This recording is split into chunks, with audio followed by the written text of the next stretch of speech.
Ya, shalom, selamat siang, puji nama Tuhan. Pada kesempatan ini kita mau berkumpul, berdoa, menyembah Tuhan, bahkan belajar akan firman Tuhan.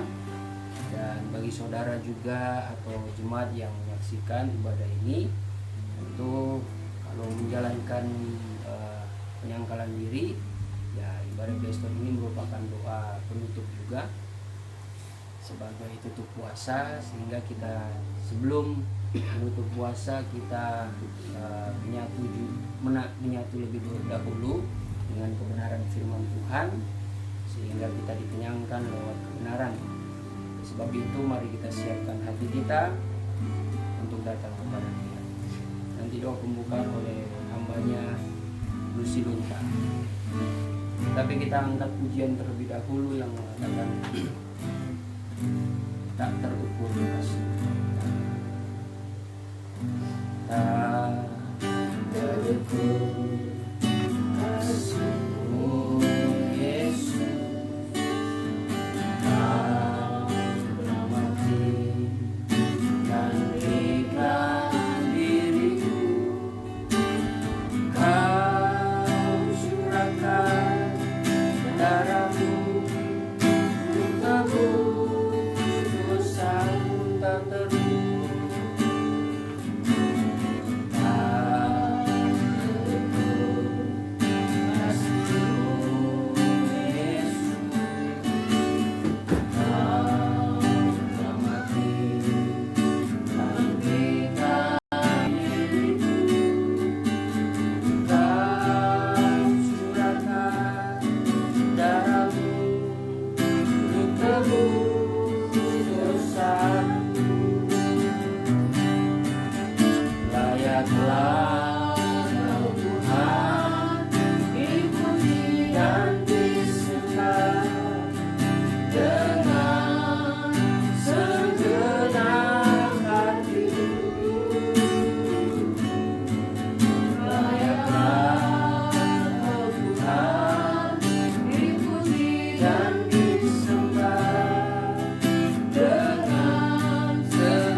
Bapa yang kami panggil dan kenal di dalam nama anak-Mu Tuhan Yesus Kristus, Juru Selamat kami yang hidup kembali Tuhan. Pada saat sore hari ini kami mengucap syukur untuk segala kesetiaan dan kebaikan-Mu, bahkan kemurahan-Mu yang selalu Engkau nyatakan dalam setiap kehidupan kami. Kalau pada saat panjang hari Tuhan kami boleh melakukan puasa dan penyangkalan diri kami, kalau kami masih kuat hingga saat ini, itu semua karena kasih karunia-Mu. Dan saat ini Tuhan, kami akan masuk Tuhan pada persekutuan kami dengan Engkau. Tapi sebelum jauh kami bersekutu dengan firman dan Roh-Mu. Kami kembali datang berdamai dengan Engkau. Ampuni setiap salah dan dosa kami, kekurangan, kelemahan yang kami lakukan melawan kehendak-Mu. Tetapi bawa segenap hidup kami, hati kami, pikiran kami untuk terfokus kepadamu, sehingga Tuhan kami boleh merasakan lawatan-Mu melalui kebenaran firman-Mu pada saat sore hari ini Tuhan. Kami tahu Tuhan saat ini kami akan bersekutu dengan Engkau. Ada satu oknum kuasa kegelapan yang tidak senang melihat kami, akan mengganggu konsentrasi kami. Tapi saat ini beberapa kami hamba-hambamu dan anak-anakmu Tuhan, kami datang panggil namamu yang penuh kuasa itu. Kami usir setiap siasat kuasa kegelapan itu hanya di dalam nama Tuhan Yesus Kristus. Keluar arah Tuhan Yesus yang berkuasa. Rinai. Terima kasih banyak Bapa di surga, hambamu yang akan menyampaikan kebenaran firman-Mu. Biarlah pengurapan kuasa dari Allah menjadi bagian hambamu, sehingga Tuhan kebenaran yang hambamu akan sampaikan Tuhan boleh benar-benar berasal dari Tuhan, dan setiap karunia-karunia boleh bekerja dalam kehidupan hambamu. Terima kasih Tuhan Yesus, terima kasih Bapa. Kami buka ibadah besok kami pada saat ini hanya di dalam nama Tuhan Yesus Kristus. Haleluya. Amin. Puji Tuhan. Mari kita buka di dalam Injil Matius pasal yang kelima. Injil Matius pasal yang kelima.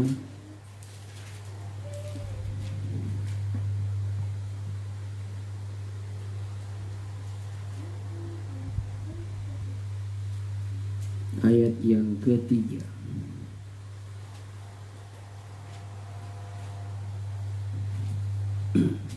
Saya membacakannya di dalam salinan lama. Injil Matius 5 ayat yang ketiga. Berbahagialah segala orang yang rendah hatinya, karena mereka itu yang empunya kerajaan sorga. Minta tolong salah seorang membacakan dalam salinan baru. Berbahagialah orang yang miskin di hadapan Allah, karena merekalah yang mempunyai kerajaan surga. Ya, puji Tuhan. Jadi secara teks kita menemukan ada satu perbedaan ya, dan itu bisa menjadi suatu perbedaan dalam pemahaman juga, karena di salinan baru mengatakan orang miskin, tetapi di salinan lama itu orang yang rendah hati. Namun kita harus senantiasa berpikir secara positif bahwa kebenaran firman Tuhan yang sebenarnya kalau kita selidiki baik-baik secara teks yang diterjemahkan dengan ke berbagai bahasa yang mungkin lebih dari ratusan bahasa untuk memenuhi setiap kebutuhan dari daerah-daerah atau negara tertentu, ya tentu kita akan menemukan bahasa-bahasa yang sepertinya agak berbeda. Namun dengan iman kita yakini bahwa makna atau tujuan dari firman Tuhan itu selalu sama, selalu satu, yang dimana di dalamnya itu memuliakan Tuhan. Itu yang harus kita tanamkan sebagai kebenaran di mana kita untuk memahami firman Tuhan ini. Jadi saya simpulkan orang miskin yang dimaksud di dalam salinan baru dan orang yang rendah hati sebenarnya menunjuk kepada orang-orang yang hidup di dalam Tuhan itu merasa, kalau dalam salinan baru, merasa miskin. Dalam pengertian, kalau orang percaya yang hidup di dalam Tuhan, sekaya apapun dia, tetapi dia berpikir bahwa segala sesuatu yang dia miliki itu datangnya daripada Tuhan. Karena tanpa Tuhan, mereka itu tidak ada artinya apa-apa. Nah, itu cara berpikir rohani. Namun kalau dalam salinan lama dikatakan orang yang rendah hati, ya ini mungkin secara pengertian rohaninya apa yang Tuhan mau adalah kita memiliki sikap yang rendah hati. Karena orang kaya, kalau saya gabungkan, orang kaya tetapi rendah hati, dia tidak akan menyombongkan atas apa yang dia miliki. Dia tetap rendah hati dan dia berpikir bahwa segala sesuatu yang dia miliki patut juga orang lain menerimanya. Itu yang harus kita pahami. Sebagai orang percaya, kita memang diajarkan oleh kerendahan hati. Jadi saya ambil dari makna dari salinan lama ya, orang yang rendah hati. Jadi ini bukan soal materi, mungkin orang kaya atau orang sederhana, tetapi kalau dia tinggi hati ya pasti akan buruk. kehidupannya, tidak akan memberikan dampak yang baik, dia akan egois. Namun kalau orang yang rendah hati, biarpun dia kaya, biarpun dia hidup sederhana, dia kaya dalam kebaikan. Makanya saya selalu katakan bahwa ketika kita berbuat baik dengan penuh kasih, terkadang dalam bentuk pemberian itu bukan soal nilai barang yang kita berikan itu, tetapi nilai yang baik itu adalah nilai dari kebahagiaan bentuk perhatian kita. Karena ada orang memberikan mungkin barang-barang yang mahal kepada kita, tetapi dalam dirinya menuntut sesuatu supaya dia dipuji, supaya dia dikenal, supaya suatu kelak nanti engkau harus mengikuti perintah saya. Kalau engkau tidak berbuat baik kepada saya, engkau akan kuhukum, akan kuambil kembali. Nah, itu kan bukan mencerminkan kasih Allah.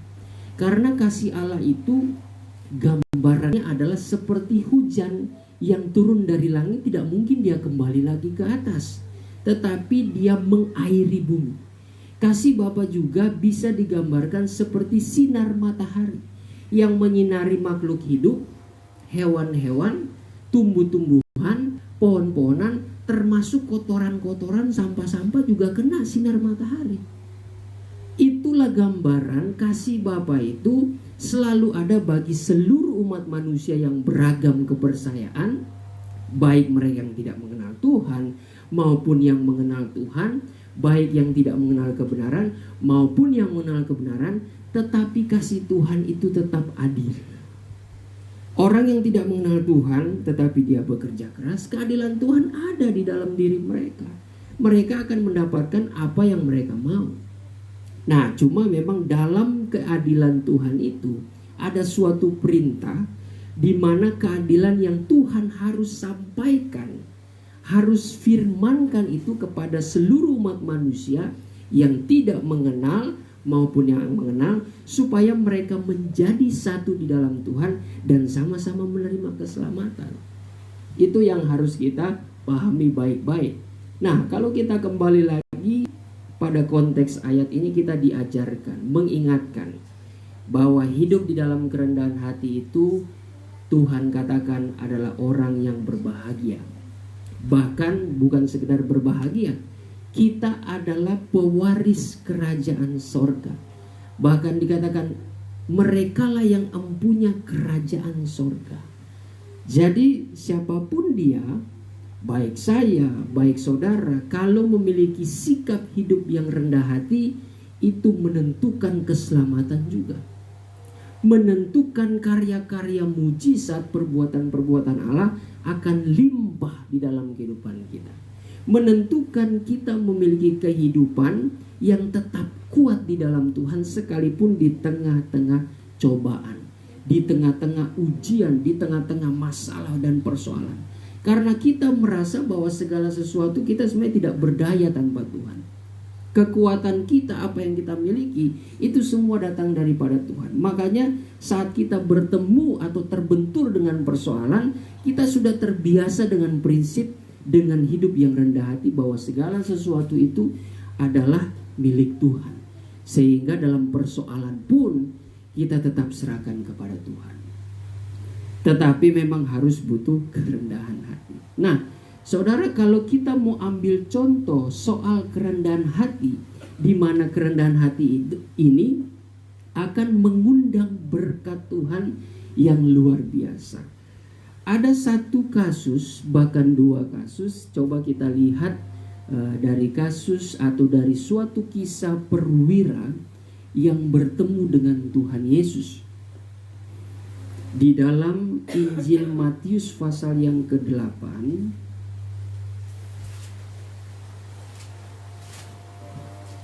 ayat yang ke-5, saya bacakan saja sampai ayat yang ke-13. Saudara perhatikan alur ceritanya. Ketika Yesus masuk ke Kapernaum, datanglah seorang perwira mendapatkan dia dan memohon kepadanya, "Tuan, hambaku terbaring di rumah karena sakit lumpuh dan ia sangat menderita." Yesus berkata kepadanya, "Aku akan datang menyembuhkannya." Tetapi jawab perwira itu kepadanya, Tuan, aku tidak layak menerima Tuan di dalam rumahku. Katakan saja sepatah kata, maka hambaku itu akan sembuh. Sebab aku sendiri seorang bawahan dan di bawahku ada pula prajurit. Jika aku berkata kepada salah seorang prajurit itu pergi, maka ia pergi. Dan kepada seorang lagi datang, maka ia datang. Ataupun kepada hambaku kerjakanlah ini, maka ia mengerjakannya. Setelah Yesus mendengar hal itu, heranlah ia dan berkata kepada mereka yang mengikutinya, Aku berkata kepadamu, sesungguhnya iman sebesar ini tidak pernah aku jumpai pada seorang pun di antara orang Israel. Di sini kita melihat ada suatu sikap kepercayaan yang disertai dengan kerendahan hati yang dimiliki oleh perwira. Perwira ini mempunyai hamba yang sedang sakit lumpuh dan hampir mati, saudara, karena penyakitnya. Nah, tetapi ketika dia dengar Yesus datang ke Galilea, ke daerahnya, saat itu dia menghampiri Yesus. Dan dia memohon kepada Tuhan Yesus agar Tuhan dapat menyembuhkan hambanya ini. Lalu Yesus ingin pergi ke rumahnya, tetapi dia tidak mau, dalam pengertian tidak layak rumahku itu menerima engkau. Bukan berarti Tuhannya tidak layak, artinya mungkin keadaan rumahnya itu tidak pantas untuk seorang tuan, seorang rabi seperti Tuhan Yesus. Lalu dia katakan, engkau cukup berkata saja sepatah kata saja, maka hambaku itu akan sembuh. Sebab dia bercerita bahwa dia memiliki pengalaman hidup sebagai seorang bawahan juga, yang memiliki seorang atasan. Kalau atasannya menyuruh pergi, dia akan pergi. Kalau atasannya itu mengatakan datang, dia akan datang tanpa dia protes. Sehingga di sini ada suatu kepercayaan dari seorang bawahan, yakin bahwa tuannya itu ketika menyuruh dia memberikan perintah, pasti sesuatu terjadi. Itu justru dapat meyakinkan tuannya ini dan memperkenankan atas kepercayaan yang diberikan kepada perwira ini lewat jabatannya. Sebab kalau kita hubungkan di dalam 2 Timotius 2 ayat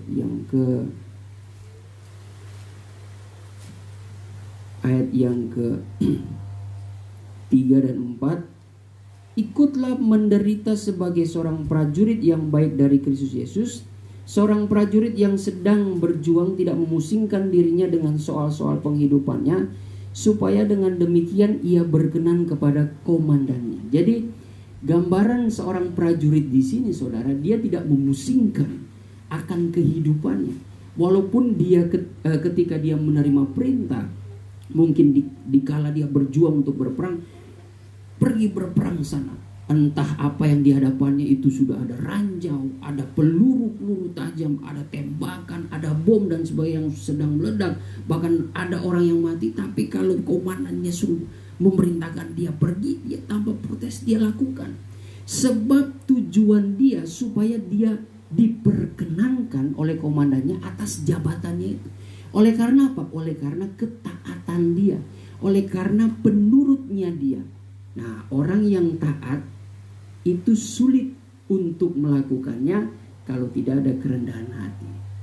Kalau tinggi hati, protes terus, susah disuruh, nggak bisa dibilangin. Selalu penuh dengan protes, penuh dengan keluhan, penuh dengan persungutan.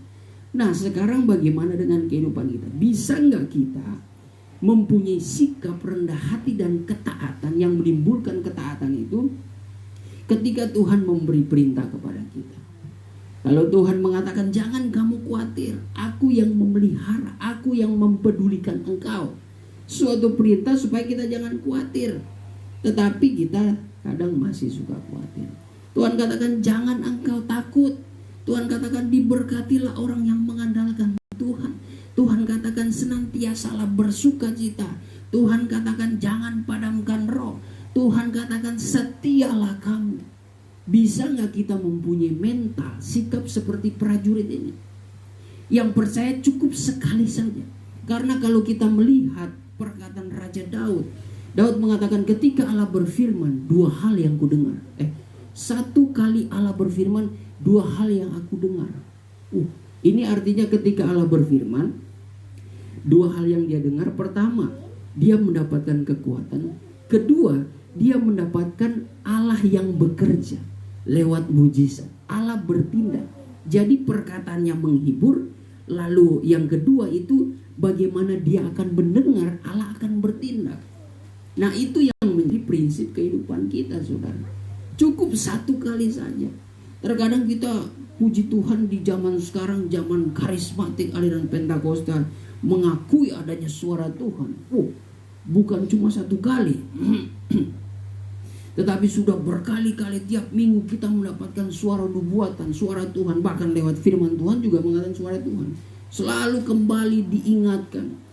Mungkin kita patut berpikir, loh kok kesannya firman Tuhan ini diulang-ulang. Ya mungkin saja kita memang belum melakukan secara sempurna. Kalau kembali lagi firman Tuhan diingatkan kerendahan hati, jangan kamu khawatir, jangan kamu khawatir. Atau ayat kontrol yang kita dapat, kita berdoa, lalu kita menyembah Tuhan, kita baca Alkitab, pas buka, mengungkit lagi tentang perkara-perkara, jangan khawatir. Apakah ini berarti Tuhan atau kebenaran itu sifatnya membosankan? Tidak ada kekuatan, tidak ada perkataan yang dapat mengerti keadaan kita. Kok bahasanya cuma jangan khawatir. Ya karena memang Allah tahu segala sesuatu. Mungkin kita bisa berpikir, bukan mungkin, pasti ada sesuatu yang belum sempurna kita lakukan dengan kita memiliki hidup supaya jangan khawatir. Sehingga firman Tuhan itu datang sendiri, datang berulang-ulang. Bangsa Israel juga kok senantiasa diulang-ulang, tapi tetap aja mereka jatuh dalam dosa. Apalagi kita juga terkadang kita sudah bosan mendengar firman Tuhan, sudah jenuh mendengar firman Tuhan. Kadang itu saja firman Tuhan. Kadang akhir zaman lagi. Kadang hal-hal yang lain, hal-hal yang terkadang mungkin dalam satu bulan itu diungkit lagi kepada materi-materi yang sama. Kita merasa bosan. Saudara ingat ya, mana yang diberikan kepada bangsa Israel itu bentuknya sama, lalu kualitasnya sama, lalu juga mana yang sama. Dan itu diberikan kepada bangsa Israel turun dari langit. Mereka harus mengumpulkan dengan satu takaran supaya mereka dapat mengkonsumsinya, untuk mereka tahan di padang gurun itu 1 hari saja. Makanya setiap udah sampai tengah malam mereka bersiap-siap subuh hari seperti perintah Tuhan, aku akan mencurahkan. Jadi setiap hari. Jadi bangsa Israel bersiap-siap menerima takaran. Setiap harinya, setiap subuh mereka sudah mengambil mana itu. Karena mana itu cukup untuk 1 hari. Dan itu mana yang sama. Begitu juga kehidupan kita. Firman yang sama. Firman mungkin terkesan itu saja. Ya tetapi itu cukup untuk kita. Mungkin firman itu datang berulang-ulang karena memang ada sesuatu yang belum kita lakukan, atau itu memang menjadi peringatan saja sebagai kebutuhan kita. Manusia ini kan setiap harinya penuh dengan pergumulan. Jangan heran kalau firman Tuhan mungkin datangnya itu lagi, karena Tuhan tahu segala sesuatu. Di sini kita bisa berpikir ya, Tuhan dengan konsisten kalau dia memberikan suatu peringatan yang terkesan sama, itu lagi. Tuhan tidak membiarkan satu celah, sedikit pun celah dalam kehidupan kita, sehingga membuat iblis itu masuk. Tuhan dengan setianya mengingatkan. Ya terkadang sama seperti kita menegur anak-anak kita. Menegur itu lagi anak-anak kita. Apa sih tegur lagi? Aku udah tahu gak usah dibilang-bilang. Iya mama cuma ingetin. Terkadang seperti itu kan. Karena diingatkan. Mungkin kita sebagai orang tua tahu, kita sebagai orang tua juga sudah pengalaman. Kalau nggak diingat-ingatkan, ini anak muda belum berpengalaman, pasti dia akan jatuh. Cuma ya kalau anak yang bebal selalu tidak mau mendengar hikmat, tidak mau mendengar nasihat, teguran dari ayah ataupun ibunya. Itu sebenarnya gambaran gereja Tuhan yang tidak mau mendengar akan perintah-perintah Tuhan, yang terkesan terulang kembali. Tapi kita kembali lagi, kita harus memiliki kerendahan hati. Seperti seorang anak, kalau dia memiliki kerendahan hati, dia selalu terima. Sekalipun itu ulang-ulang. Kalaupun dia pengen protes, diulang-ulang terus nih mama, aku tahu. Itu menghadapinya juga enak gitu, nggak bikin ribut. Nah, begitu juga kehidupan kita. Harusnya tetap bersyukur, tetap bersukacita. Kalau Tuhan mengingatkan kita lewat firman Tuhan, wah berarti Tuhan sangat mengasihi kita. Dia selalu mengingatkan kita. Tuhan bukan sok tahu, Tuhan sangat tahu. Makanya dia selalu memagari, memerisai kehidupan kita itu dengan firman Tuhan. Itulah sebabnya Amsal 30 ayat yang kelima dan keenam mengatakan bahwa firman Allah itu murni, kudus, dan menjadi perisai bagi setiap orang yang percaya kepadanya. Kalau mereka yang mencoba menambah atau mengurangi firman, ya mereka dianggap pendusta. Coba baca. Semua firman Allah adalah murni. Semua firman Allah adalah murni. Ia adalah perisai bagi orang-orang yang berlindung padanya. Ia menjadi perisai bagi orang-orang yang mau berlindung padanya. Nah ini, ya terus. Jangan menambahi firman-Nya. Jangan tambah-tambah firman-Nya. Supaya engkau tidak ditegurnya Ya. dan dianggap pendusta. Bapak pendusta itu adalah iblis. Kalau kita dinasehati oleh orang tua kita, jangan pergi ke sana, jangan tambah-tambah. Habis pergi ke ya boleh, memang kita tidak boleh pergi ke sana, tapi boleh pergi ke sebelah. Itu namanya menambah-nambahi. Kalau firman Tuhan katakan, ya jangan pergi ke A, lalu oh ya kita jangan pergi ke A, tapi boleh pergi ke B. Jangan ditambah-tambahi. Itu kita bisa dianggap seperti pendusta. Pendusta itu bapaknya adalah iblis. Coba kita baca, Anto baca. Di dalam Yohanes pasal yang ke-8 ayat yang ke-44.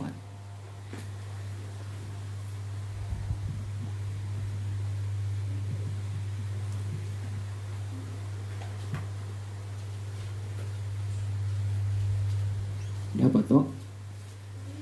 Yohanes pasal yang ke-8 ayat yang ke-44. Iblislah yang menjadi bapamu. Iblislah yang menjadi bapakmu. Terus. Dan kamu ingin melakukan keinginan bapamu. Nah, kalau kita mau melakukan keinginan-keinginan bapamu, yaitu melakukan apa? Dusta. Terus. Ia adalah pembunuh manusia sejak semula. Ia adalah pembunuh manusia sejak semula. Terus. Kebenaran. Kenapa? Gimana? Ia ada pembunuh manusia sejak semula dan tidak hidup dalam kebenaran. Dan tidak hidup dalam kebenaran. Terus. Sebab di dalam dia tidak ada kebenaran. Tidak ada kebenaran dalam diri iblis. Kalau ada pun ya mungkin dia tidak jadi iblis. Terus. Apabila ia berkata dusta, Apabila ia berkata dusta, ia berkata atas kehendaknya sendiri. ia berkata atas kemauannya. Emang hatinya itu penuh dengan dusta. Nah, terus. Sebab ia adalah pendusta dan bapa segala dusta. Ya, terima kasih. Iblis ini dengan dustanya pembunuh sejak awal manusia dijadikan. Dia yang membuat manusia itu jatuh dalam dosa, mati dan terikat dengan maut. Nah, ini dampaknya sampai sekarang ini. Kita sebagai manusia tadinya hidup tanpa mati. Tanpa mati. Kita hidup dalam kekekalan. Tapi kita akhirnya mati. Semua manusia, Ayub kan mengatakan, saya selalu ingatkan, Ayub 14 ayat yang 1, tidak ada seorang yang dilahirkan dari perempuan itu, bagaimana bahasanya? Ayub 14 ayat yang pertama, coba Reta baca. Ayub 14 ayat yang pertama. Manusia yang lahir dari perempuan, Manusia yang lahir dari perempuan, singkat umurnya dan penuh kegelapan. ya, singkat umurnya, jadi enggak kekekalan dan penuh dengan kesukaran. Jadi kita menghadapi firman Tuhan yang terkesan keras, awas, hati-hati. Kita mau menjadi murid Tuhan, kita siap menghadapi firman Tuhan seperti ini. Firman Tuhan sudah menegaskan umur kita singkat. Makanya kalau umur kita singkat, jangan biarkan kehidupan kita monoton, tapi harus ada perubahan di dalam Tuhan. Terlalu singkat sekali kalau kehidupan kita tidak ada perubahan di dalam Tuhan. Wah, kita menyia-nyiakan semuanya itu. yang justru akhirnya kepada kebinasaan. Itulah sebabnya kita menghadapi kebenaran ini dengan perasaan yang rendah hati. Kita terima, kita bertanya kepada Tuhan, Tuhan yang memberikan kekuatan. Kembali lagi kepada perwira ini. Kita harus belajar dari perwira. Cukup satu kali perintah, aku akan pergi. Dan dia percaya. Maka apa yang dikatakan Tuhan Yesus? Tuhan Yesus memuji perwira ini. Tuhan Yesus mengatakan begini. Di dalam Matius 8, coba Ibu Gembala baca. Matius 8 ayat yang ke-10 mulai. Matius 8 ayat yang ke-10. Setelah Yesus mendengar hal itu, heranlah ia dan berkata kepada mereka yang mengikutinya, aku berkata kepadamu, ya, sesungguhnya iman sebesar ini tidak pernah aku jumpai pada seorang pun di antara orang Israel. Terima kasih. Tidak pernah aku lihat dan jumpai di antara orang Israel, umat pilihan Tuhan. Nah, ini kembali lagi ya, kita teringat tentang perkataan Tuhan Yesus mengenai iman yang sebesar biji sesawi. Iman yang sebesar biji sesawi itu di situasi Tuhan melihat ada seorang bapak yang membawa anaknya kerasukan setan. Tidak sembuh. Katanya, aku sudah memanggil muridmu. Muridmu tidak bisa menyembuhkan mereka. Tuhan protes. Aduh, sampai kapan aku berada di tengah-tengah angkatan yang tidak percaya dan menyesatkan ini. Ini kan menjadi suatu peringatan bagi kita. Bahwa sesungguhnya Tuhan di tengah situasi seperti itu, dia terheran karena tampaknya dia tidak melihat ada suatu iman yang sebesar biji sesawi saja. Makanya dia katakan itu sebagai kalimat sindiran sebenarnya. Dia sampai katakan bahwa sesungguhnya imanmu sebesar biji sesawi saja, kamu bisa berkatakan kepada gunung ini pindah dari sini ke sana, maka dia akan pindah. Gunung saja bisa dipindahkan, apalagi roh jahat yang dikeluarkan, itu pasti bisa. Begitu juga persoalan hidup kita. Tapi kalau persoalan kita secara dewasa rohani, jangan kita berdoa untuk mengusir dan menengking persoalan. Jangan. Kalau penyakit, ya yang bersarang itu kita usir. Kalau segala keraguan-raguan itu penyakit rohani, keraguan-raguan, kebimbangan itu kita usir, ya. Tapi kalau persoalan justru itu terkadang alatnya Tuhan untuk membentuk kita. Kalau persoalan itu kita usir, ya kita tidak jadi dibentuk. Justru itulah keadaan inilah, karena memang dunia kan sudah terkutuk. Sehingga ketika manusia itu jatuh dalam dosa, Tuhan katakan kepada Adam, sesungguhnya dari tanah inilah engkau harus bersusah payah. Tetapi tanah ini mengeluarkan duri dan onak. Betapa sia-sianya pekerjaan manusia. Sudah bekerja bersusah payah, tetapi bukan yang dikeluarkan tumbuh-tumbuhan, buahnya malah duri dan onak.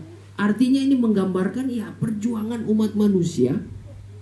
Seluruh umat manusia di bumi ini ya terkadang memang sifatnya itu tidak kekal. Onak dan duri itu gambaran dosa yang membawa kepada maut.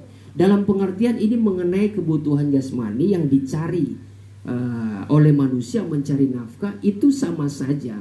Terkadang bisa jadi duri dan onak. Kalau kita terikat dengan apa yang kita cari dari dalam bumi ini ya. Sebab itu ibarat duri dan onak dan duri. Tetapi kalau kita berpengharapan kepada Allah, maka kita senantiasa mencari sesuatu dengan kecukupan. Karena bumi sudah menghasilkan onak dan duri. Jadi tidak ada yang perlu kita cari dalam dunia ini secara berlebihan. Bukan tidak ada sama sekali. Tetapi jangan berlebihan. Karena itu sifatnya fana. Seperti gambaran onak dan duri yang membawa kepada maut. Ya hanya mencukupi sajalah.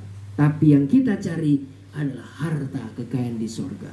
Di mana hatimu berada, disitulah hartamu berada. Kalau hati kita senantiasa memikirkan perkara harta di dunia, maka hati kita itu senantiasa membawa kehidupan kita akan tetap tinggal di dunia ini. Dan dunia sedang lenyap dengan keinginannya.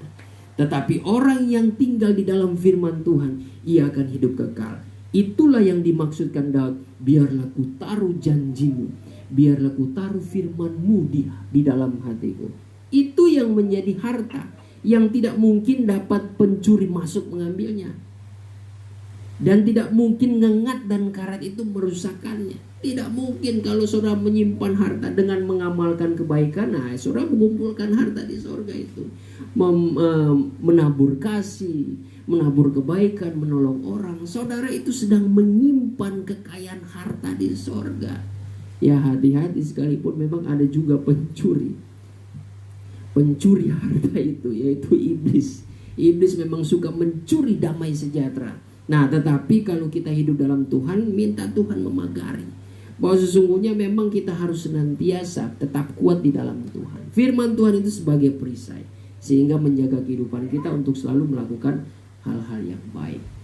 Nah, kembali lagi mengenai perwira. Ternyata perwira yang dengan punya prinsip sepatah kata saja engkau mengatakan hambaku sembuh, dia akan sembuh. Begitu juga dengar-dengaran kita, kalau Tuhan sudah berkata jangan khawatir, Tuhan katakan maju terus, Tuhan katakan melangkah saja dengan iman, ya cukup sekali saja kita lakukan. Percaya, kalau Tuhan di bumi ini memberikan perintah kepada anak buahnya, itu tidak mungkin mendatangkan kecelakaan. Ya kalaupun datang kecelakaan itu ya keterbatasan manusia. Tapi kalau Tuhan sebagai Tuhan kita memerintah kita, tidak mungkin Dia memerintah kita kepada sesuatu yang mendatangkan kecelakaan. Itu kan firman Tuhan, bahwa sesungguhnya rencana Tuhan bukanlah mendatangkan kecelakaan, tetapi mendatangkan damai sejahtera. Itu yang harus menjadi keyakinan. Cuma kita harus memiliki kerendahan hati seperti perwira ini. Dengan kerendahan hati dan ketaatan, itulah yang membuat iman kita nampak besar, dipuji oleh Allah. Orang yang dipuji oleh Allah justru mereka tahan uji, bukan orang yang cuma besar mulut. Nah, itu yang harus kita mengerti baik-baik. Sehingga Tuhan katakan bahwa sesungguhnya iman seperti ini adalah iman yang besar, dan Tuhan tidak menemukan di antara bangsa Israel. Kehidupan kita sebagai Israel rohani, memang kita harus belajar dari firman Tuhan. Kalau memiliki iman yang besar, itu semua dibuktikan dari ketaatan kita. Ya kan, biasa mungkin logikanya begini. Ketika Tuhan menyuruh satu kali, kita langsung percaya, langsung kerjakan. Tuhan itu akan terjadi. Seperti perwira ini. Ketika perwira mendengar perkataan bahwa pulanglah, sesungguhnya hambamu sudah sembuh. Itu terjadi. Nah, ketimbang daripada kita yang memiliki iman dikasih tahu jangan bimbang, tapi aduh Tuhan, bagaimana ini? Kita ragu ini. Aduh Tuhan, betul nggak ini? Betul nggak akan sembuh? Betul nggak corona ini akan pergi? Itu kan seperti apa ya? Iman yang masih kanak-kanak, iman yang belum dewasa, masih penuh dengan kekhawatiran. Nah, itu terjadi sama seperti Matius 17 itu. Bahwa dikatakan orang seperti ini memang harus memiliki hubungan lewat doa dan puasa. Cuma itu, maka yang saya sudah ingatkan bahwa sesungguhnya doa dan puasa itu adalah tulang punggung iman. Nah, memang harus nampak dari koneksi kita, kedekatan kita dengan Tuhan. Nah, ini hal yang pertama. Hal yang kedua, kita bisa melihat kerendahan hati yang dimiliki oleh perempuan Kanaan. Di dalam Matius pasal yang ke-15,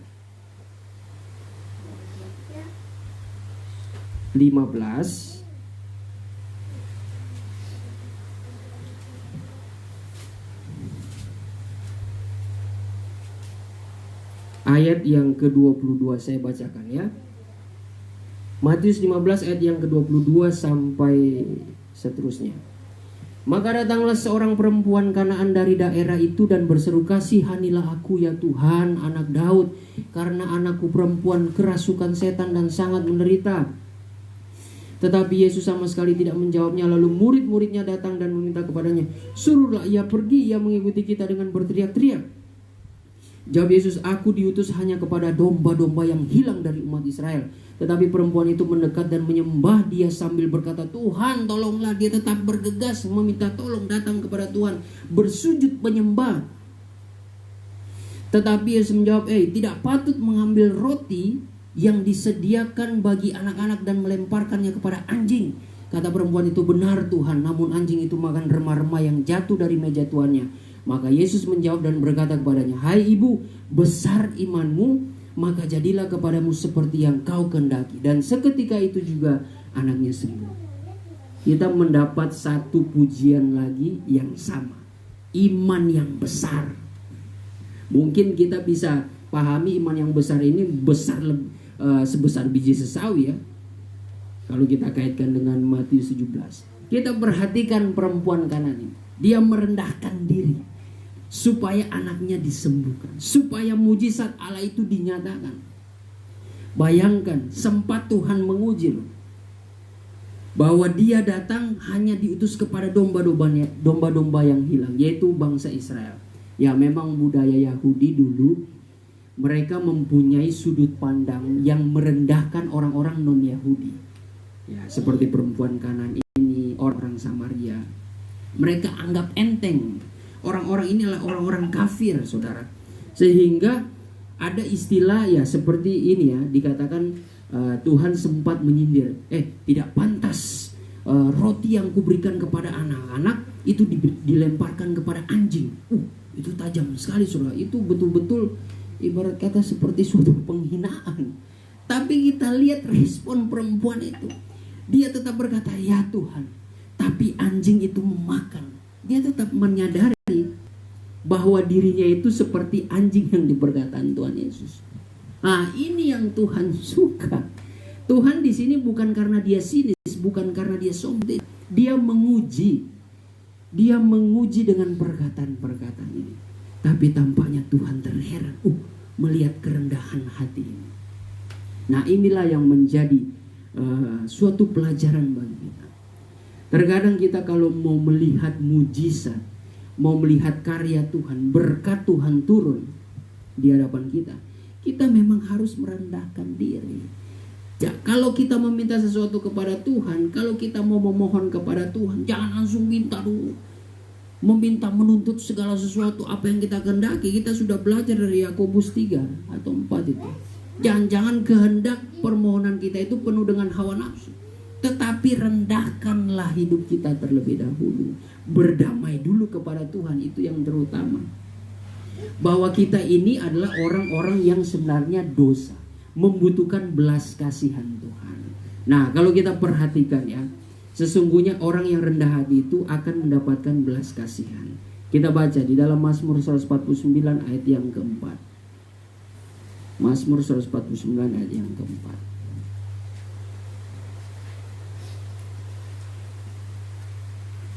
Mazmur 149 ayat yang keempat. Sebab Tuhan berkenan kepada umatnya, Dia memahkotai orang-orang yang rendah hati dengan keselamatan. Ya, jadi ada janji bagi orang yang rendah hati. Kita kan seringkali dengar, ketika kita merendahkan diri, maka disitulah tangan Tuhan akan memberikan berkat bagi kita. Kalau orang yang tinggi hati, wah, itu orang yang penuh dosa, sudah. Itu orang yang rusak di hadapan Tuhan. Itu orang yang ditentang oleh Allah. 1 Petrus 3:13, bahwa rendahkanlah dirimu. Gimana itu bahasanya? Tuhan menentang orang yang congkak. Coba kita baca dulu. 1 Petrus 3:13.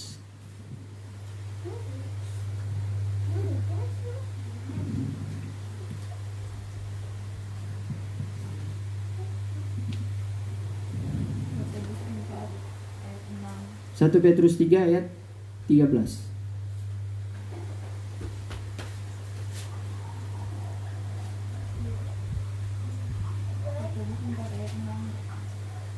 1 Petrus 3. Dan siapakah yang akan berbuat jahat terhadap kamu jika kamu rajin berbuat baik?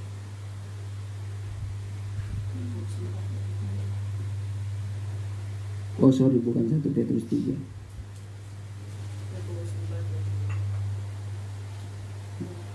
Ya, silakan Yakobus. Yakobus 4 ayat 6. Tetapi kasih karunia yang dianugerahkannya kepada kita lebih besar daripada itu.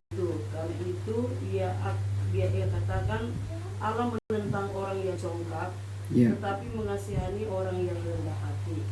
Ya, Jadi Allah menentang orang yang congkak, tetapi mengasihani orang yang rendah hati, saudara. 1 Petrus 5 ayat 5 tadi maksud saya. Itu sama kalimatnya. Cuma kalau 1 Petrus 5 itu lebih kepada orang-orang muda. Karena orang-orang muda ini kan lagi lagi semangat-semangatnya ya, kalau tidak mendapatkan didikan nasihat, tidak dikontrol dengan hikmat Allah, mereka akan syarat dengan kesombongan. Ketika mereka berhasil, mereka bisa jatuh oleh karena sombongan kalau tidak diingatkan. Nah, kembali lagi betapa pentingnya kita menjadi orang yang rendah hati. Kita nggak usah gengsi lah di hadapan Tuhan. Justru dengan kerendahan hati kita memohon belas kasihan, maka patut kita mendapatkan belas kasihan. Kalau kita tidak mendapatkan belas kasihan dengan pikiran yang saya tidak suka dikasihani, saya bisa berjuang sendiri. Ya oke. Kalau dalam hal kehidupan sehari-hari saudara tidak mengharapkan bantuan dari orang dan sebagainya, tapi belas kasihan dalam pengertian bukan belas kasihan yang murahan ya. Belas kasihan di mana saudara berusaha, terus ada orang yang melihat. Ya saya percaya orang yang melihat ketika saudara berjuang, saudara bekerja, saudara berusaha, menjalankan usaha saudara dengan rajin, dengan kerendahan hati. Orang bisa saja digerakkan oleh Tuhan karena belas kasih Tuhan. Tuhan melihat saudara sudah bertekun, saudara rajin, saudara tidak mengeluh. Tuhan bisa menggerakkan orang itu untuk menyampaikan belas kasihan itu. Sehingga lewat orang ini, berikanlah berkat bagi anakku ini. Bisa seperti itu. Karena dia hidup dengan penuh rendah hati. Kalau penuh dengan tinggi hati, apalagi yang profesi sebagai pengerja Allah. Sebagai pengerja itu butuh kerendahan hati. Sebagai pembantu rumah tangga juga butuh kerendahan hati. Kalau tidak ada kerendahan hati, melawan terus dia seperti Tuhan kepada Tuhan. Seorang hamba juga butuh kerendahan hati. Kalau enggak protes terus. Hei, lu kerjakan sana. Kenapa sih? Itu kan sudah dikerjakan. Itu kan bisa dikerjakan dia. Mungkin itu kan bisa begini dan begitu. Protes terus. Harusnya mau dia sudah dikerjakan atau enggak, tetap pergi. Karena yang menyuruh adalah Tuhan.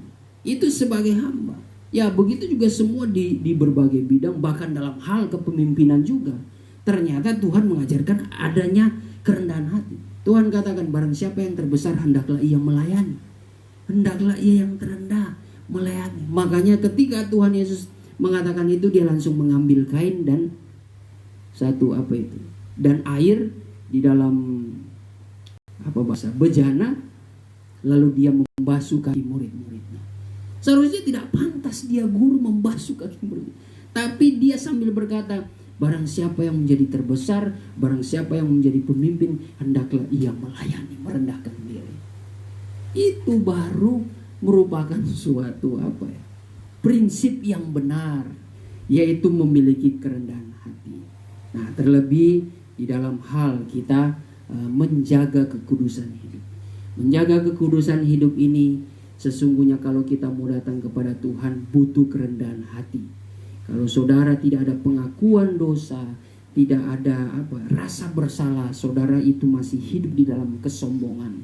Sesungguhnya orang yang tidak ada penyesalan, tidak ada kerendahan hati, ya mungkin berdoa pun malas dia. Karena dia merasa dia mampu, merasa dia benar. Yesaya 64 ayat yang ke-6 mengatakan, kesalehanku, kebenaranku itu bagaikan kain kotor.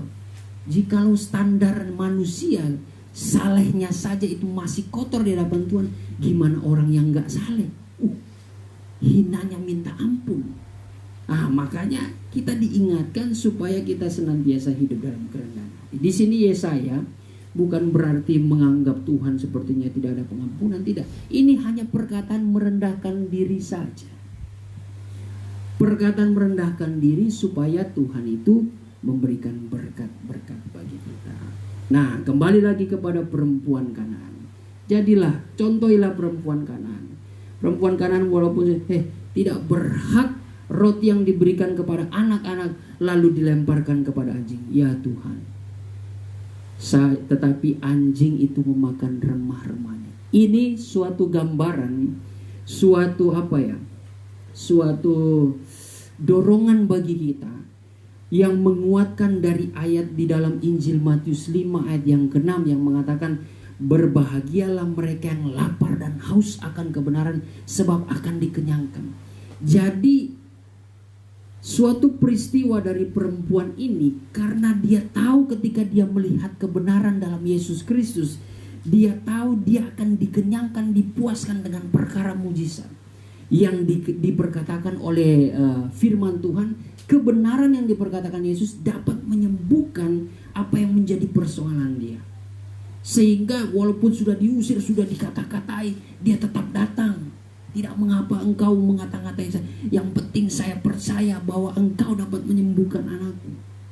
Ini yang harus kita pelajari kehidupan kita untuk mencari mujizat. Ya, bukan seperti biasa-biasa, saudara.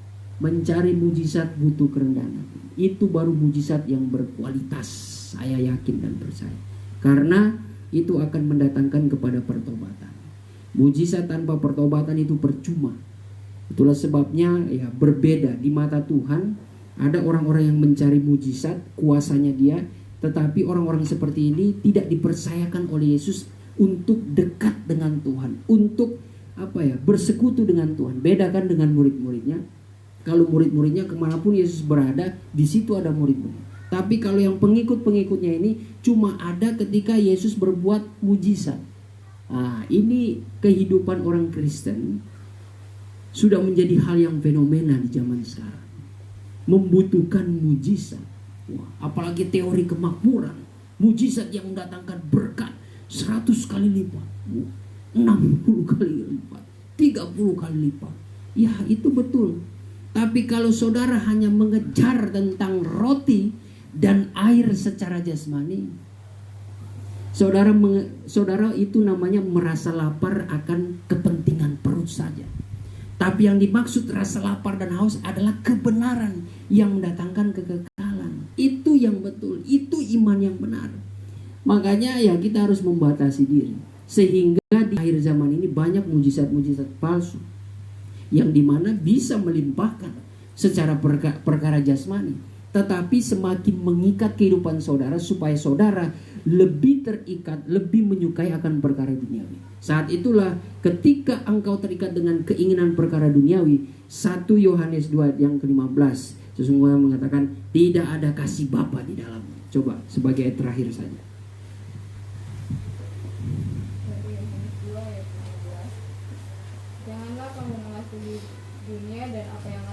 Janganlah kamu mengasihi dunia dan apa yang ada di dalamnya.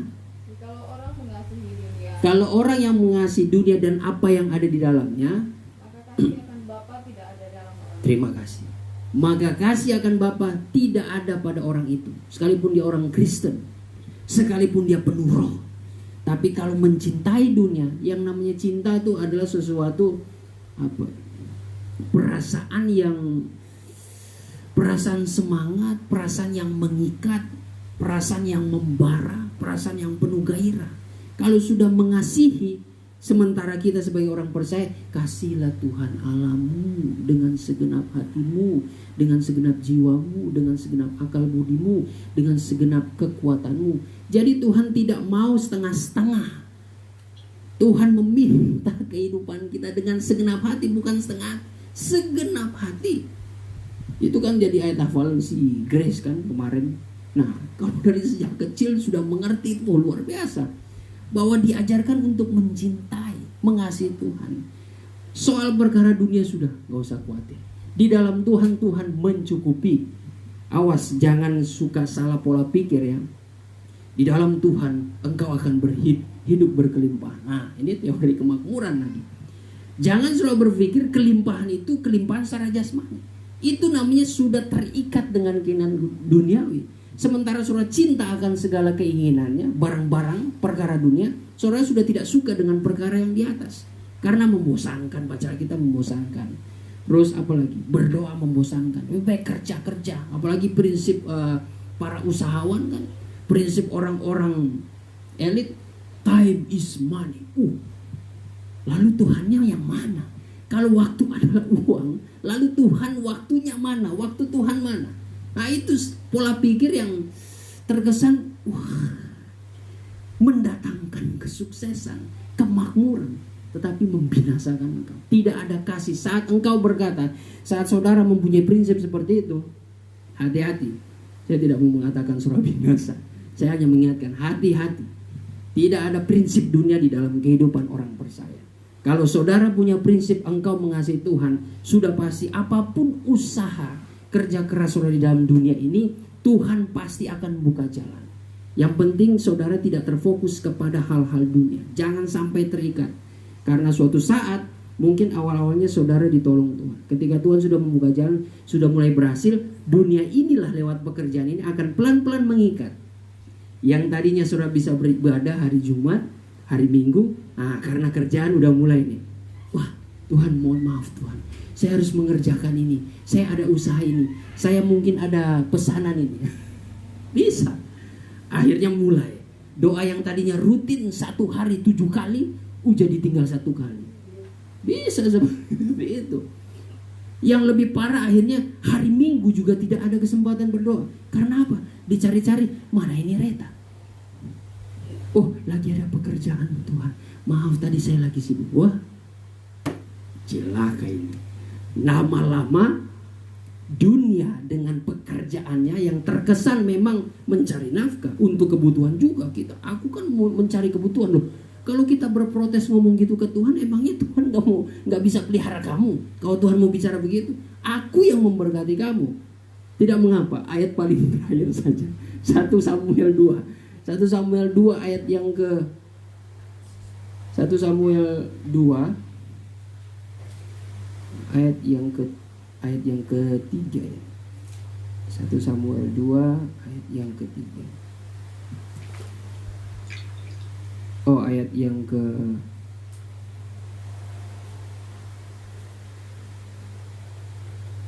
ayat yang ke-6. Ayat ke-6 ke-7. Ya. 6 sampai 8.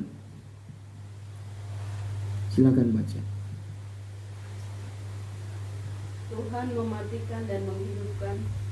Ia menurunkan ke dalam dunia orang mati dan mengangkat dari sana. Ya. Tuhan membuat miskin dan membuat kaya. Ya. Ia merendahkan dan meninggikan juga. Ya. Ia menegakkan orang yang hina dari dalam debu dan mengangkat orang yang miskin dari lumpur untuk mendudukkan dia bersama-sama dengan para bangsawan. Ya. Dan membuat dia memiliki kursi kehormatan. Sebab Tuhan mempunyai alas bumi dan di atasnya ia menaruh daratan. Terima kasih. Ini sudah sangat tegas. Tuhan yang mampu mencabut nyawa, tetapi Tuhan juga bisa menghidupkan. Tuhan yang mampu menurunkan orang ke dalam dunia orang mati, hidup-hidup, tiba-tiba hidup-hidup langsung rohnya, mungkin dia pingsan, rohnya langsung ke dalam dunia orang mati. Bisa. Itu kan banyak di video-video, tiba-tiba orang lagi wawancara, orang lagi kerja, langsung matanya naik begitu langsung mati. Kalau sudah waktunya Tuhan, itu Tuhan bisa lakukan. Tuhan membuat miskin dan membuat kaya.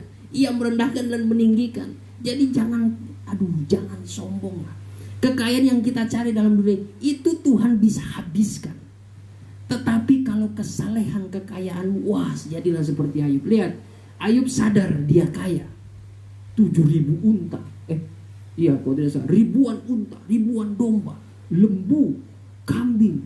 Belum lagi pengerjaan, anak-anak yang cantik, belum kekayaan di rumahnya. Tetapi lihat, karena dia tidak terfokus dengan hal itu dapat dibuktikan ketika Tuhan mengizinkan harta bendanya itu habis terkuras. Apa yang dia katakan?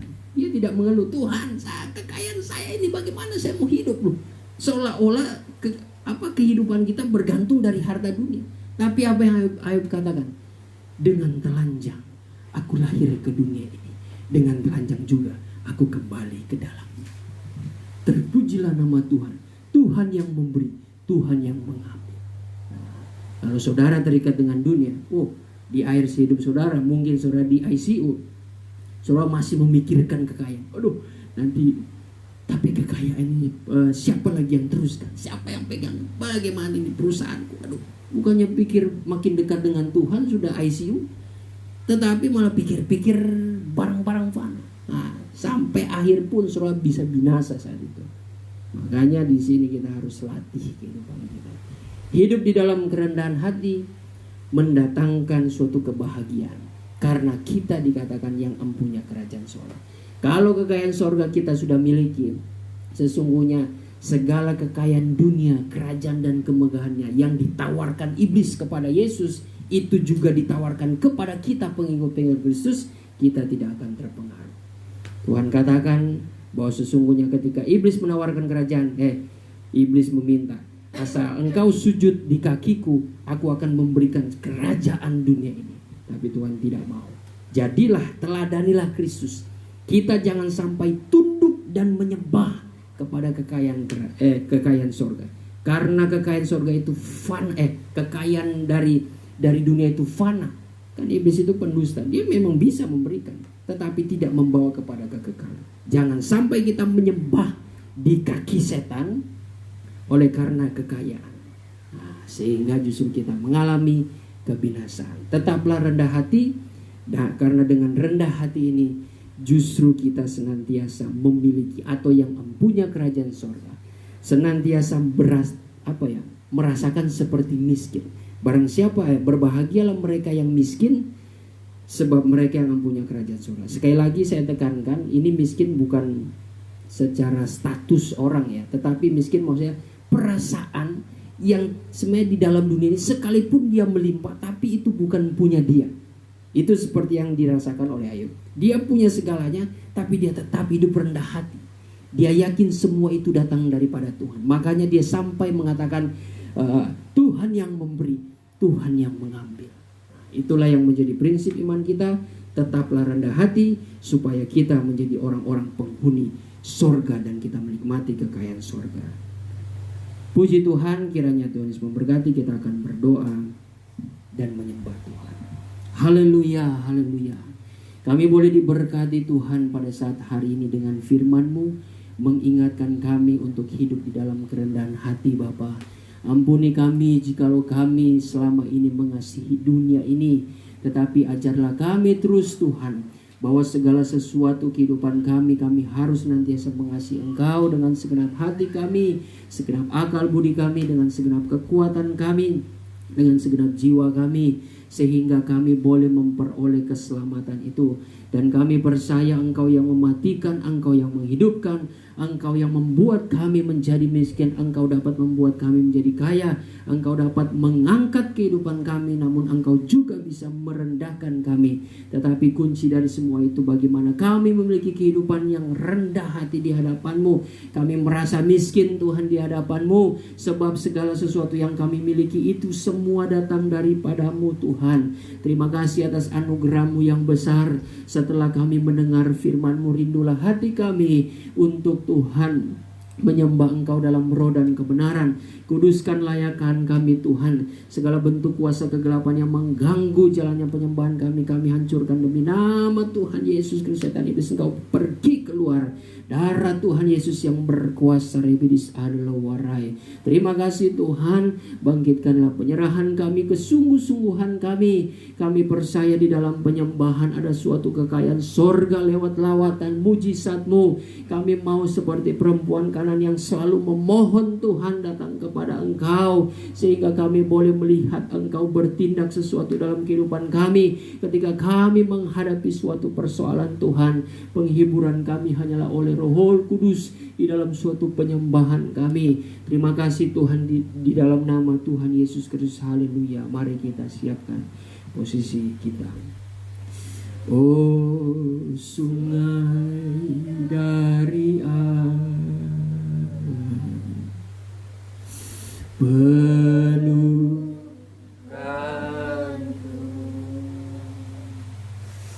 oh sungai dari mengalir dalamku, oh sungai dari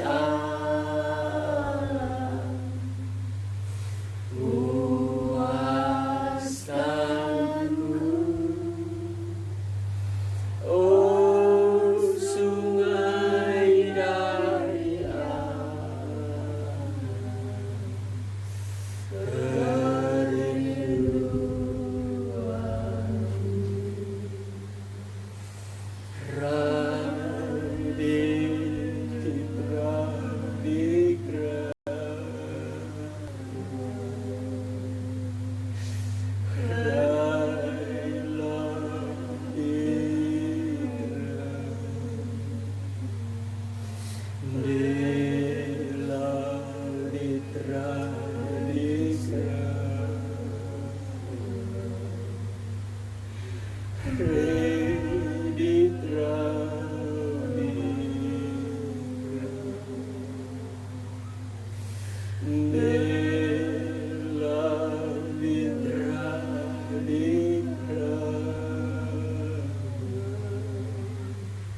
Curahkanlah anugerah-Mu atas kami Tuhan.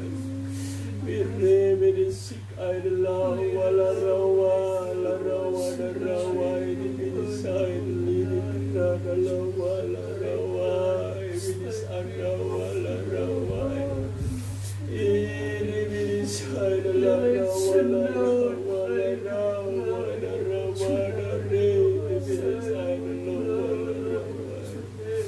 dari binisai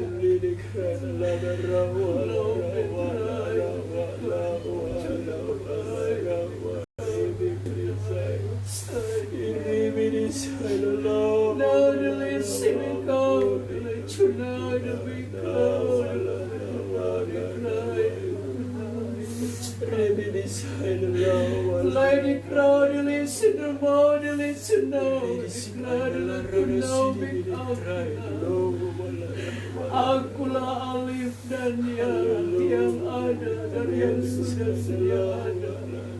Bahkan yang akan datang kelak, yaitu yang Maha Kuasa, Mikna tunai.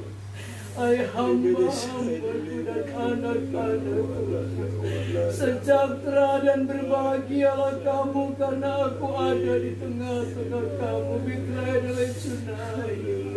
Hormatilah kehadiranku di tengah-tengah kamu, karena berulang-ulang kali aku sampaikan kepada kamu, kalau kamu datang menghampiri aku, biarlah pemusatan hati dan pikiran kamu arahkan kepadaku, agar kamu dapat merasakan satu persekutuan yang indah dengan aku, Bikrai Cunai. Dan kamu boleh memandang kemuliaanku turun di tengah-tengah kamu. Perhatikan kamu baik-baik suaraku, hai hambaku dan anak-anakku. Nadikrau dilicunau dikrai. Kalau kamu boleh mendengarkan firman-Ku saat ini, itu bukan suatu kebetulan, Bikrai di Lotunai, tapi itu adalah maksud-Ku di dalam setiap kehidupan kamu, agar kamu tetap taat kepadaku, Medi Locuna Dikrai. Jadilah kamu pelaku-pelaku firman-Ku yang setia, Bikrai di Locunai. Karena ingat, kamu baik-baik ada Botuna Dikrai. Ada satu waktu kamu tidak ada kesempatan untuk berkumpul seperti ini, Bikrai Cunai. Tapi kalau kamu masih boleh berkumpul dan mendengarkan firman dan suaraku, ini satu tanda aku tidak pernah meninggalkan kamu. Aku tetap mengasihi kamu dan menuntun kehidupan kamu, supaya kamu tetap ada di dalam jalur kebenaran-Ku, Aisyikam tunai. Sebab itu hamba-hambaku dan anak-anakku, aku mau supaya kamu lebih dekat kepadaku, karena ada sesuatu yang aku akan lakukan di dalam setiap kehidupan kamu. kamu. Kalau kamu benar-benar menjadi pelaku firman-Mu, I speak out now declare. Banyak kali aku datang menegur, menasihatkan kamu, tapi seringkali kamu mendengar tapi tidak melakukan. I become to now declare. Jangan sampai kamu mendukakan rohku, Betrado tonight. Mikradili cuna dikradila tonight. Hamba-hambaku dan anak-anakku, aku minta jangan kamu jenuh-jenuh bersekutu dengan aku. Radilis adbo tonight.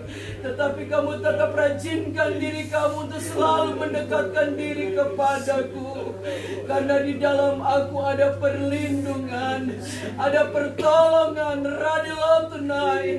Bahkan ada jawaban yang aku akan nyatakan dalam setiap kehidupan kamu. Mengertikah kamu hambaku dan anak-anakku? Radibo tunau dikradili cunai. Perjalanan kamu di tengah-tengah kamu mengiring aku dan melayani pekerjaanku.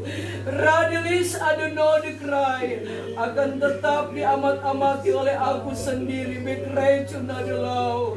Oleh sebab itu aku minta kepada kamu, hiduplah di dalam kebenaranku, Bekradil tunai. Maka kamu akan melihat radikal tunai. Ada hal-hal yang tidak pernah kamu pikirkan, yang tidak pernah kamu dengar, Bekradil tunai. Bahkan tidak pernah kamu lihat dengan mata itu yang aku sediakan bagi kamu. Lebih kaum tunai dikrai, tetaplah kamu setia kepadaku, hamba-hambaku dan anak-anakku. Hai hambaku, tetaplah engkau setia melayani pekerjaanku. Walaupun engkau harus mengalami tantangan yang begitu berat, adebo tunai. Tapi satu hal yang perlu aku ingatkan kepadamu, majulah engkau sampaikan kebenaran dengan berterus terang. Mereka mau terima atau tidak terima itu adalah urusan mereka dengan aku. Lain bekam teradili cunai. Tapi aku minta kepadamu, hai hambaku, tetap engkau sampaikan kebenaran itu dengan berulang-ulang kali, sehingga mereka belum mengerti dan menjadi pelaku-pelaku firman-Mu. Radilis adebo tunadikrai. Sebab itu hamba-hambaku dan anak-anakku, aku tahu apa yang menjadi pergumulan kamu. Aku tahu kebutuhan kamu. Mikrai tunai. Kalau kamu sudah mengutamakan aku di dalam kehidupan kamu, radilis dan bertenai untuk hal-hal yang lain, aku sedia mencukupkan semuanya. Mikam tunadikrai. Sudahkah engkau melihat, hai hambaku, pertolonganku dalam hidupku? Aku tidak pernah meninggalkan engkau, tunai. Tapi aku banyak cara untuk mengadakan dari tidak ada menjadi ada. Sebab itu agungkan aku dalam hidup dan keluargamu. Dan tetaplah engkau berdiri atas pengajaran yang aku telah berikan kepadamu. Maka engkau akan melihat aku tetap membela engkau. Bikradil cunadikrai. Sebab itu hamba-hambaku dan anak-anakku, jangan kamu takut, jangan kamu bimbang. I speak tunai. Aku berjanji aku tetap memelihara setiap kehidupan kamu. Bikradil tunai. Berbahagialah kamu yang sudah mendengarkan suara Roh. Now the list. Terima kasih Tuhan, terpujilah nama-Mu. Kami bersyukur ya Bapa kalau kami boleh dikuatkan dan diingatkan lewat firman-Mu, agar kami tetap teguh dan setia melakukan kehendak-Mu Tuhan. Terima kasih ya Bapa, berkatilah kami semua dan beserta juga jemaat yang hadir Tuhan lewat live streaming yang ada. Kiranya Engkau tetap menjamah dan melawati kehidupan mereka, sekalipun terbatas dengan ruang dan waktu Tuhan, tapi kami percaya anugerah Roh-Mu Tuhan berkata-kata di dalam hati mereka, kami semua Tuhan, dan memberikan penghiburan, memberikan kekuatan, pengharapan di tengah-tengah masa sukar ini Tuhan, sehingga kami boleh Tuhan menjadi orang benar yang senantiasa berdiri tegak, sekalipun di sisi kiri dan kanan kami jatuh rebah banyak orang Tuhan, oleh karena Tuhan kekecewaan, keputusasaan, ketidakberdayaan mereka, sebab mereka tidak memiliki pegangan pengharapan kepada firman-Mu. Tapi kami bersyukur kami mempunyai pegangan di dalam hidup kami, yaitu firman-Mu Tuhan, sehingga kami boleh tetap tegak berdiri di dalam Engkau. Terima kasih Tuhan, kami merendahkan diri di hadapan-Mu. Ampuni atas segala dosa kesalahan kami, kebenaran kami pun bagaikan kain lara. Biarlah Tuhan kami senantiasa dibentuk dengan firman-Mu, senantiasa Tuhan diubahkan dengan kasih-Mu ya Bapa. Bentuk kehidupan kami agar kami boleh semakin dewasa di dalam Engkau dan layak menerima berkat, mujizat, bahkan kemuliaan yang daripada-Mu Tuhan. Terima kasih bagi bangsa dan negara kami Tuhan, kami tetap serahkan ke dalam tangan kasih-Mu. Setiap korban jiwa oleh karena penyakit ini Tuhan, kami hanya berserah kepada Engkau. Semua ada di dalam kedaulatan tangan-Mu Tuhan. Tentu Engkau mempunyai maksud di balik semuanya. Engkau yang akan menghibur dan Engkau yang akan menguatkan bagi keluarga yang berduka Tuhan. Tetapi mereka Tuhan yang terjangkit juga kami percaya Bapa, ketika mereka anak-anak-Mu Tuhan mengandalkan Engkau, menyerahkan segala sesuatunya kepada kuasa-Mu, Engkau dapat memberikan kesembuhan bagi mereka Tuhan. Dan biarlah mereka yang sudah sembuh itu merupakan ucapan syukur, kemenangan atas Tuhan, keimanan, kepercayaan mereka Tuhan terhadap Engkau. Sebab Engkau yang Tuhan menentukan kehidupan mereka. Masih ada hari-hari depan Tuhan. Kami tetap percaya segala kehidupan kami, kejejakan hidup kami, Engkaulah yang berkuasa mengaturnya Tuhan. Diberkatilah pemerintah kami Tuhan, yang sudah berlelah Tuhan untuk senantiasa mengatasi persoalan ini. Berikan kemampuan Tuhan kepada mereka, berikan kekuatan, kebijaksanaan Tuhan kepada mereka, agar mereka tetap Tuhan menjunjung tinggi keadilan, kejujuran dan kebenaran-Mu Tuhan, sehingga rakyat Indonesia boleh merasakan kesejahteraan yang daripada-Mu. Terima kasih Tuhan, terpujilah nama-Mu. Engkau juga tetap memberkati dan menguatkan para medis Tuhan, aparat keamanan Tuhan, yang menjadi Tuhan bagian depan mereka Tuhan, garis depan untuk menghadapi pandemi Tuhan virus corona ini. Engkau yang akan melindungi mereka. Jikalau ada anak-anak-Mu di dalamnya, Engkau akan menyertai mereka Tuhan, memberikan kekuatan kaum keluarga mereka juga. Tetap Engkau jaga, lindungi dan memberkati Tuhan. Terima kasih Bapa di sorga. Kami juga tetap serahkan bangsa dan negara yang lainnya Tuhan. Engkau tetap ada bagi mereka yang selalu mengandalkan Engkau. Diberkatilah Tuhan seluruh bumi ini ketika kami memuji memuliakan Engkau. Terima kasih Tuhan, berkati kami semua. Kami percaya yang sakit disembuhkan, yang lemah dikuatkan, yang susah hati dihiburkan, bahkan yang tertutup jalan akan dibukakan jalan oleh-Mu Tuhan. Berkatilah jemaat-Mu Tuhan maupun simpatisan. Engkau pertama-tama kesungguh-sungguhan mereka untuk selalu mau melayani pekerjaan-Mu, untuk selalu setia menjalankan setiap kehendak firman-Mu, agar mereka boleh menjadi jemaat yang bertumbuh dewasa di dalam Engkau. Terima kasih keluarga kami di tempat ini tetap diberkati Tuhan oleh-Mu. Segala kegiatan apapun walaupun terbatas, namun Engkau mengerti segala kebutuhan keperluan kami hari demi hari Tuhan. Engkau pasti mencukupinya ya Bapa. Terima kasih Tuhan.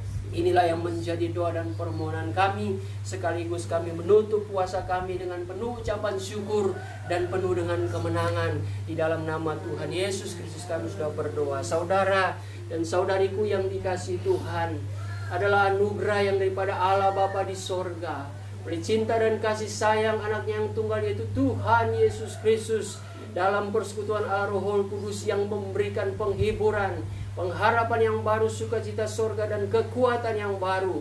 Berkat kemenangan ini menjadi bagian kita dan akan terus menyertai kita mulai hari ini, esok, dan sampai Tuhan Yesus datang kembali menjemput gerejanya di atas awan-awan dalam kemuliaan yang kekal sebagai Raja di atas segala raja. Haleluya, haleluya. Amin.